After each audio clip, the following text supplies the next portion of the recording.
So I did this off stream, but I beat all the Fort Condor hard mode fights in one go, except for Chadley. It took me twice. It is not the hardest content. I have a pretty good strategy that always works. It worked for every single one of them. I was able to beat them all within about a minute. And it was so simple, I can't believe I didn't see it before. The boxes was probably the biggest challenge. Okay, Sin, you might have been here for the last time we got a platinum. Okay, if you guys remember the last time I got this platinum, I don't know if you did. How I split boxes? Yeah, boxes is probably the toughest thing in the entire game. Okay, so the toughest thing in the entire game for me was the first time I beat Top Secrets in the main game. The first time I beat Top Secrets in the main game on the PS4, so difficult for me, and I don't know why. I don't know why. Boxes is way harder than Vice, whatever you served in. In terms of like combat, I think Top Secrets as Yuffie and Sonon was really fun, because it wasn't about like, it wasn't even really about materia. It was about knowing when to get synergized, when to attack and when not to attack. The cool thing about Bahamut is that he's very predictable. He'll do an attack, then he'll stop, then he'll do an attack, then he'll stop. So once the attack is done, you kind of parry away, dodge, and then you throw, retrieve, and do a synergized combo. I think the community calls it an aerial recovery combo or whatever. And you just keep doing that, and you'll kind of slowly chip it away at his health. And when he does his countdown, you just keep doing it, and you'll pressure him. And after 2 countdowns, you'll stagger him. And then you do a wind burst, or a synergized wind burst to a synergized Art of War. And you'll take off a third, if not a half, his health. Like, you pretty much do that twice. So if you're on your game, 4 countdowns and he's dead. And Ifrit's not that bad. Ifrit really isn't that bad, because Bahamut moves around so much, and you're very fast too, as Yuffie, because you basically teleport to him with throw. And Ifrit's very slow, so Ifrit's not really that much of a concern in the Bahamut fight. The Pride and Joy was pretty tough though. The Pride and Joy was a lot tougher in the DLC than it was in the main game. Probably because you can't target his legs, so you can't make him fall over, you know?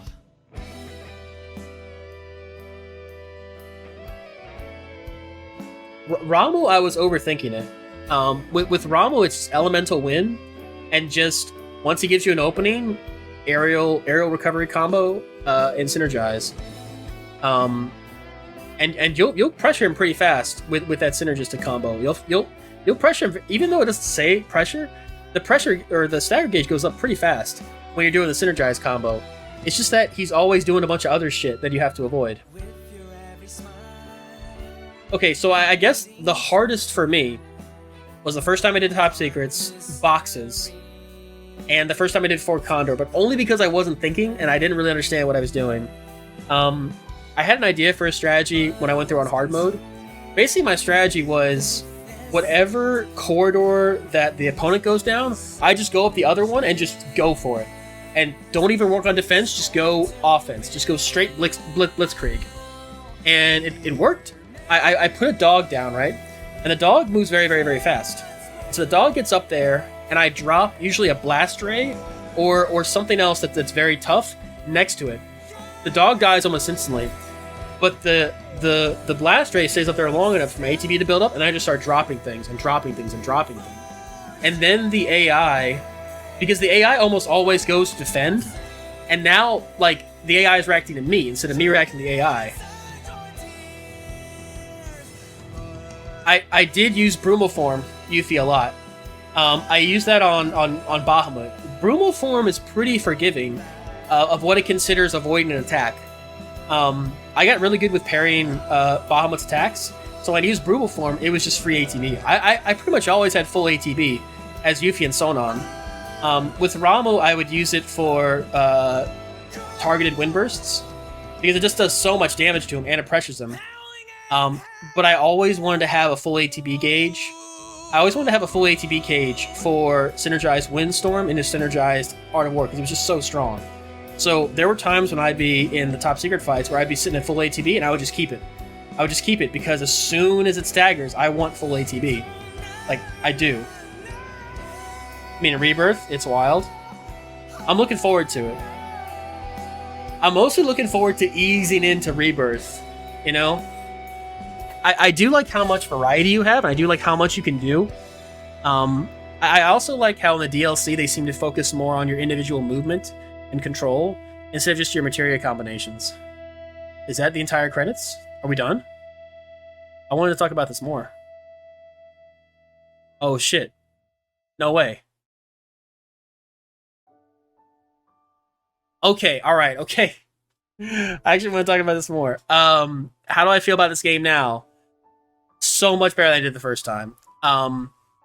It honestly probably took me like 3 or 4 playthroughs of this game before I really like fell in love with it. It was definitely a slow burn, or it took me a while to warm up to it. So the first time I played it basically the month it came out, and I was like, man, this sucks. It's so slow paced. It's so oddly paced. It takes forever to do anything. I wish I was playing the original FF7 because it moves so much quicker, and there's just more going on. And I think I got to chapter 7 or 8, and I was finally like, man, I'd much rather play the original Resident Evil, or the original Final Fantasy VII. So I stopped this, and I played the original Final Fantasy VII, and I got a Platinum Trophy for it. This was in early 2020, so this is before I ever started streaming. But it took me probably 2 years to come back to this, you know? I had just kind of written it off, and I came back to it for the stream, and I played through it, I beat it. I didn't do very good because I didn't understand it. I really didn't understand the battle system.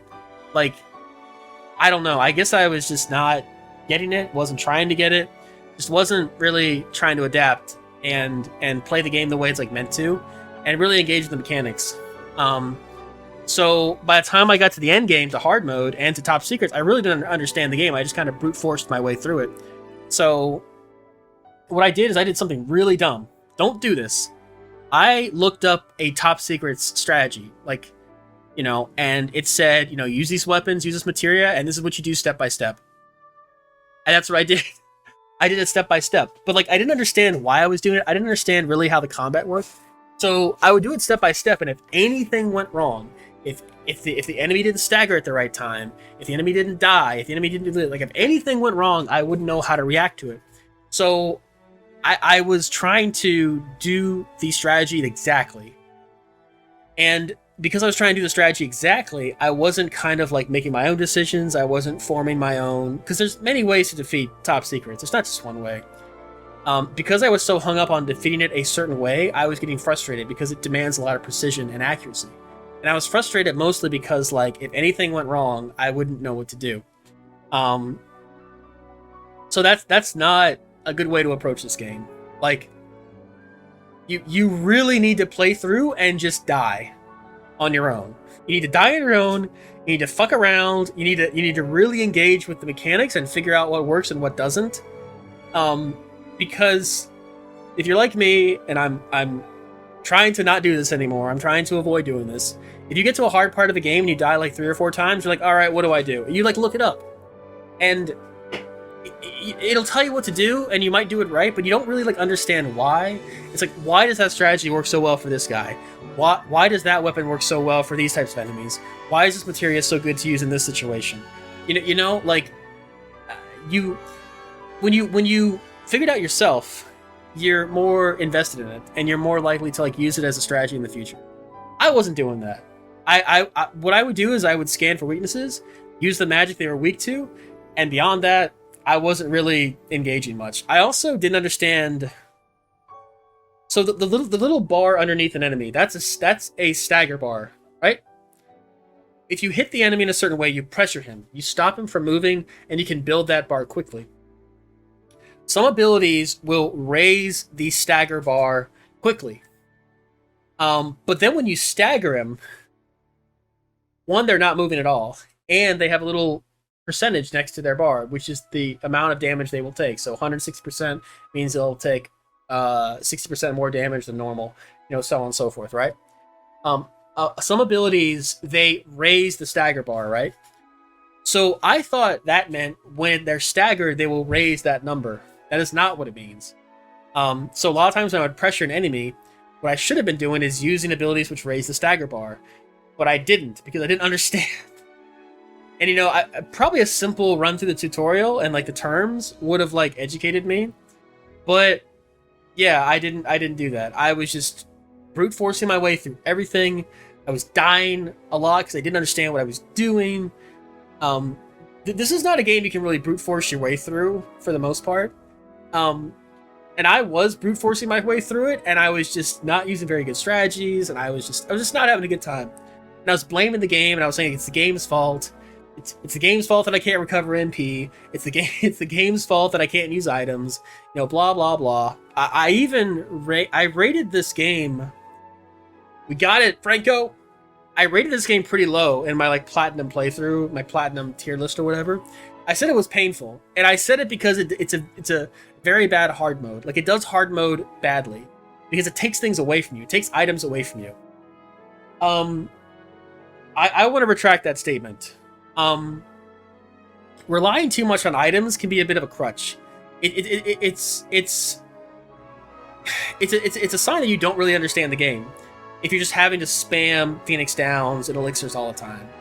Like, items are there to kind of like ease you into like mechanics of the game.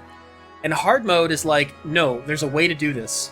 And the way to do this is not just spam magic. The way to do this is not just spam elixirs until you win. No. Like, there is a combat system here that works. And if you engage with it, you're going to have an amazing time. It works. Trust us. We made it. And hard mode takes away those crutches because they want you to more thoroughly explore and understand the battle system. And it was frustrating for me because I didn't understand it. And I thought, oh, I'm playing hard mode. Like, I beat the game. Like, I should understand it. I didn't.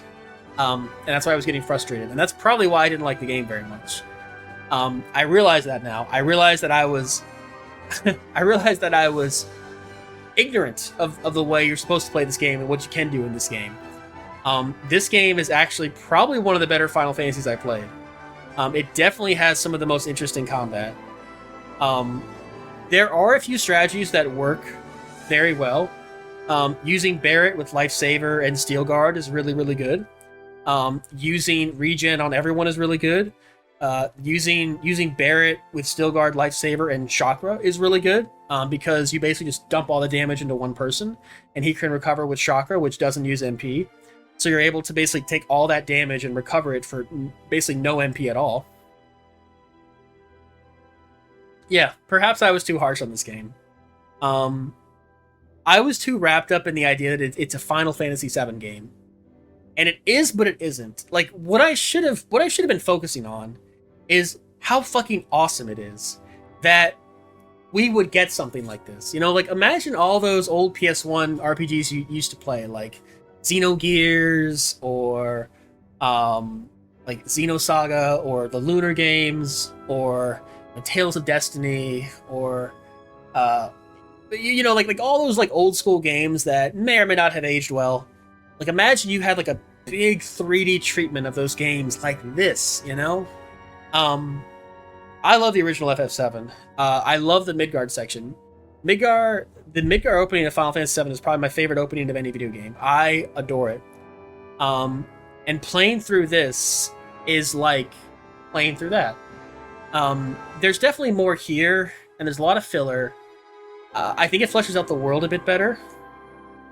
And the only bad thing is having to wait for the parts.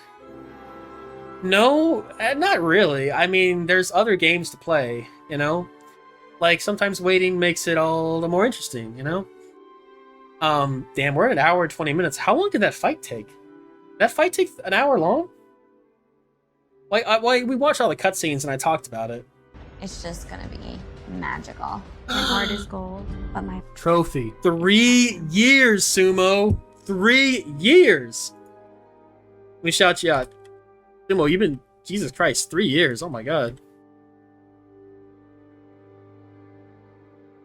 3 years. Oh, whatever, Sin. GTA 4? Nice.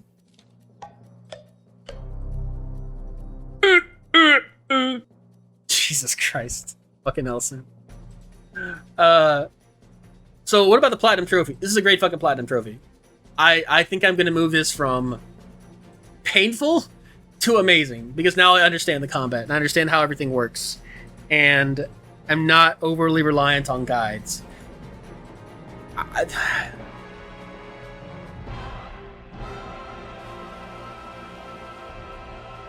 It is gonna be in the platinum vid.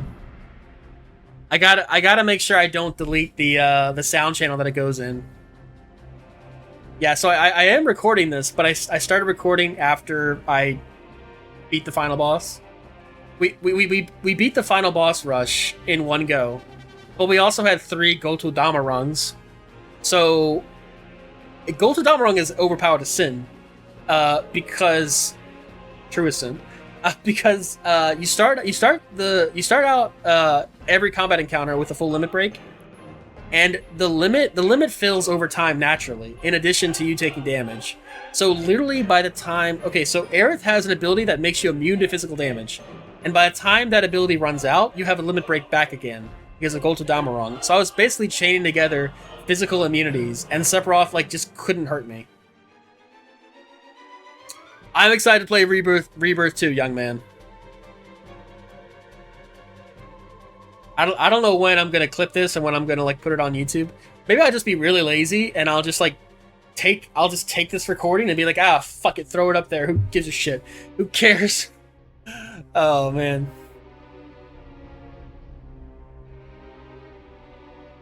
Every now and then I watch like you know, YouTubers that actually give a shit, and they do like their little platinum, you know, edited videos and how it was like to get a platinum, and I'm like, man, that's cool, but I'm lazy. I don't want to do that. It's like a lot of work.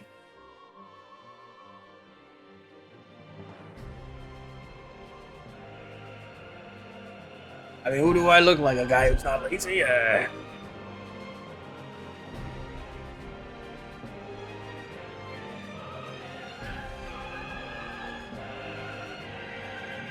Honestly, I don't really want to know where the story's going, because Final Fantasy's stories of late have been, you know? I mean, look no further than Final Fantasy 15 and 13. And to a lesser extent, 12.